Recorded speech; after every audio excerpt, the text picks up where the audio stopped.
Alhamdulillahirobbilalamin. Allahumma sholli ala sayyidina Muhammad wa ala ali sayyidina Muhammad. Alhamdulillah, pada hari ini kita masuk ke pertemuan keempat, yakni instrumen keuangan publik Islam. Di mana instrumen keuangan publik Islam yang akan kita bahas pada hari ini adalah zakat. Baik Ananda semua, sebelum kita memulai perkuliahan hari ini, Ibu akan absen dulu ya. Oke. Kita akan absen melalui sistem informasi akademik UIN Sultan Saifuddin Jambi. Yang pertama Siti Khadijah, Clara Dia Febi, Ibu Taya, Muhammad Ridho Prasetyo. Ada yang belum disebut namanya? Muhammad Iqbal. Baik, berikut adalah rencana pembelajaran semester atau yang biasa kita kenal dengan RPS. Di mana di sini capaian pembelajaran mata kuliah kita harus memenuhi CPMK 2, yakni menerapkan dan menganalisis pengetahuan terkait keuangan publik Islam. Di mana nanti kemampuan akhir tiap tahun pembelajaran atau yang dikenal sub CPMK, kita akan masuk ke sub CPMK yang keempat. Mahasiswa mampu menjelaskan implikasi instrumen zakat dan non-zakat dalam perekonomian. Namun pada hari ini kita cukup membahas tentang instrumen zakat. Kita masuk ke RPS pertemuan kita yang keempat. Oke, dimana di sini mahasiswa ini harus mampu menjelaskan peran dan fungsi keuangan publik Islam, kemudian juga mampu menjelaskan sejarah keuangan publik Islam, instrumen keuangan publik fiskal, dalam hal ini zakat, kemudian definisi mekanisme zakat, kebijakan, pengumpulan dan penggunaan zakat. Metode pembelajaran pada hari ini menggunakan project based learning, di mana di sini kita akan berdiskusi baik nanti ada secara kelompok maupun individu agar kalian bisa memahami apa yang disampaikan. Nanti kita akan melakukan tes, baik itu melalui soal ataupun non tes. Tes melalui soal ini ya bisa nanti ketika UTS, kuis, dan non tes nanti bisa dalam bentuk partisipasi keaktifan kalian di dalam kelas maupun juga nanti berdiskusi. Nanti akan terlihat ada poin-poin yang kita bahas untuk instrumen keuangan publik Islam dalam hal ini zakat. Minggu lalu kita sudah membahas tentang ekonomi makro itu dalam bentuk keuangan publik Islam dan kemudian dirincikan lagi dalam bentuk zakat. Jadi zakat itu adalah salah satu instrumen keuangan publik Islam. Ada yang tahu zakat?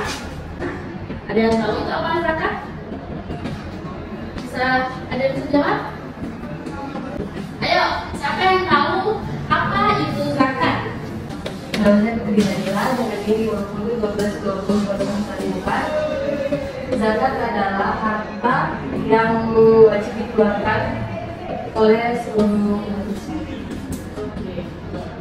Yang wajib dikeluarkan oleh seluruh umat Islam. Yang lain bagaimana? Jadi zakat ini adalah salah satu rukun Islam, ya, dan instrumen yang sangat penting. Dan itu juga zakat merupakan salah satu juga bisa dibilang tradisi keagamaan yang sudah dilakukan bertahun-tahun, sehingganya dari zaman Rasulullah zakat ini sudah dilaksanakan. Jadi bukan zaman sekarang. Kalau zaman sekarang zakat sama dengan apa?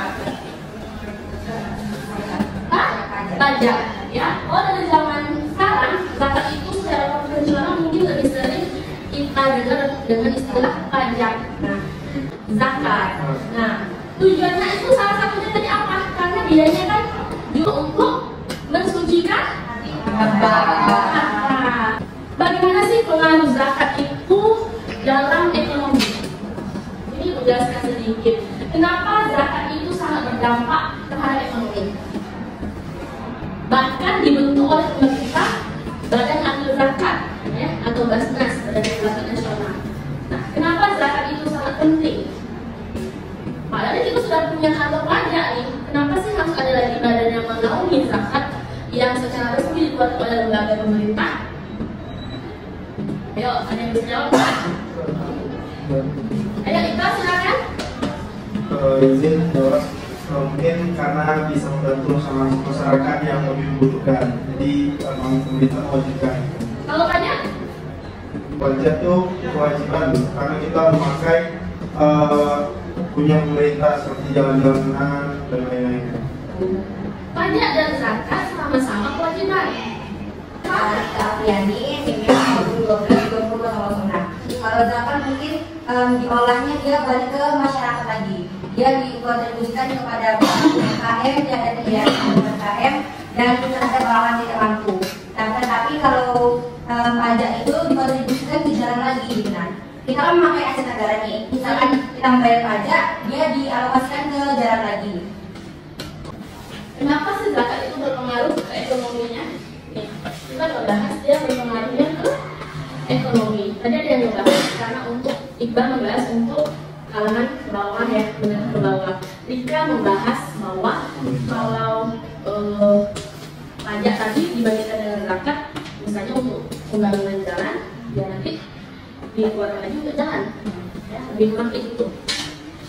Zakat itu erat kaitannya dengan pemerintah tadi, saling berkaitan, ya, karena ketika zakat itu kalau tadi pajak untuk infrastruktur pembangunan suatu daerah ataupun pembangunan suatu jalan gedung, sebenarnya zakat juga dalam hal itu mungkin komponennya itu tidak sama seperti hanya pajak tadi.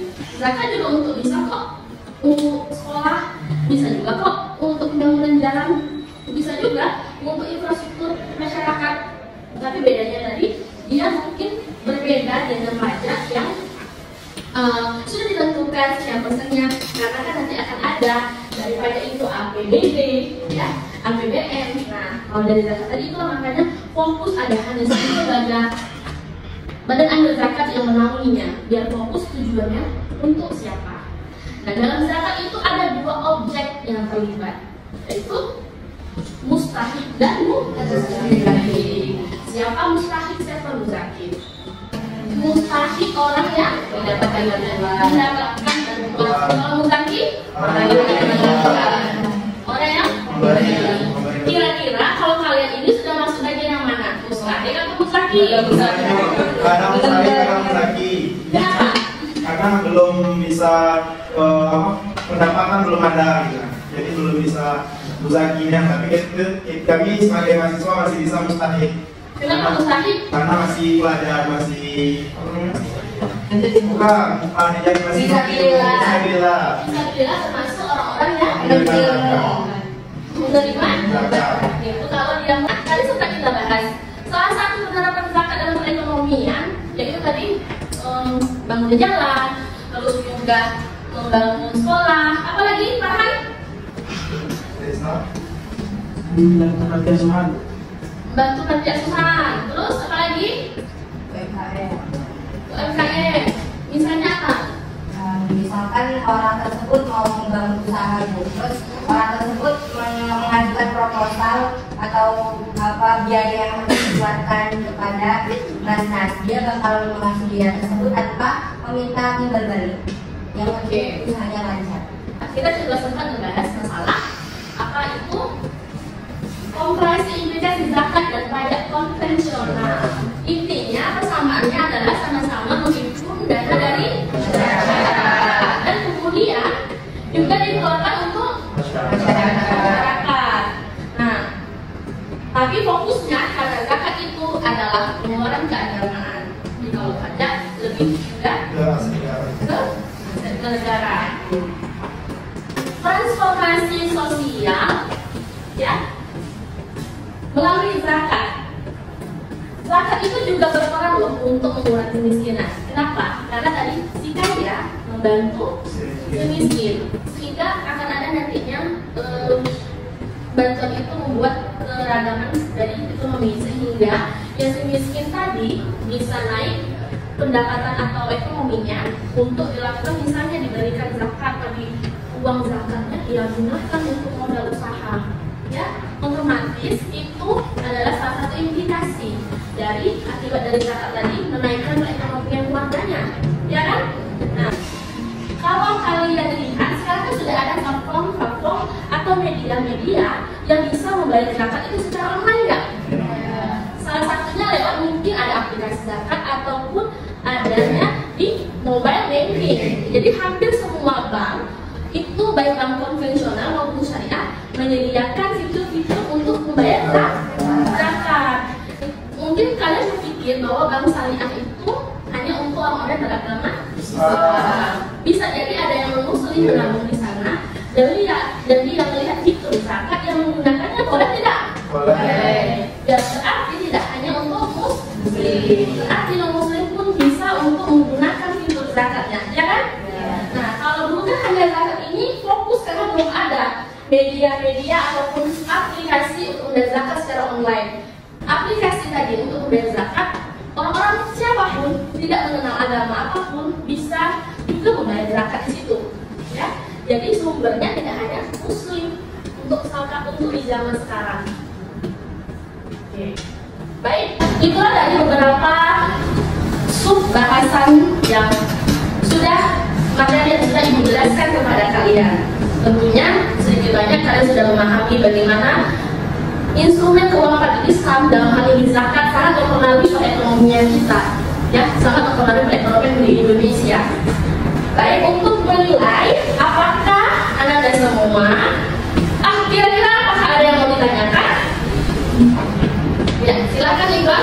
Pertanyaan saya, apakah zakat itu bisa kita salurkan kepada orang muslim? Nah, gitu. Sekian, terima kasih. Baik, terima kasih Iqbal atas pertanyaannya. Nah, siapapun bisa untuk berzakat ya tadi. Tapi apakah orang muslim bisa menerima penyaluran zakat dari kita? Yang utamakan adalah yang muslim untuk menerima zakat tadi ada. Ya. Ada syaratnya untuk memperoleh zakat itu. Salah satunya tadi muslim, ya. Kemudian tadi bisa dilihat, ya.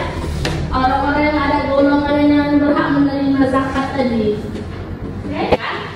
Ibu akan memberikan kuis untuk kalian. Nah, dari situ Ibu akan melihat bagaimana pemahaman kalian untuk materi yang sudah Ibu sampaikan pada siang hari ini. Boleh di-share linknya di grup kelas. Setelah kalian menjawab soal-soal, dibuat nama kalian ya. Nanti kita akan melihat peringkat siapa yang kalian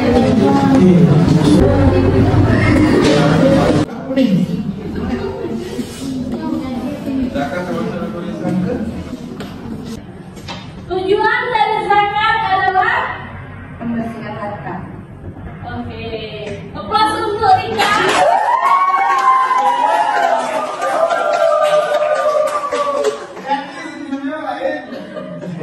Terima kasih Anda semua. Silakan duduk kembali ke tempat. Untuk Rika dan jadikan hadiahnya ya. Mulai melalui Sofi. Jadi bekerja. Semua tiba kita di penghujung materi pada siang hari ini. Terima kasih untuk waktu yang sudah diberikan. Berdasarkan dari informasi yang sudah dilakukan, alhamdulillah kelas ini sangat baik menerima apa yang sudah disampaikan dan nanti kita dapat menanyakan untuk materi berikutnya di minggu depan. Semoga ilmu yang telah Ibu sampaikan bermanfaat semua untuk kalian ya. Baik, kita tutup kali ini dengan kalimat hamdalah.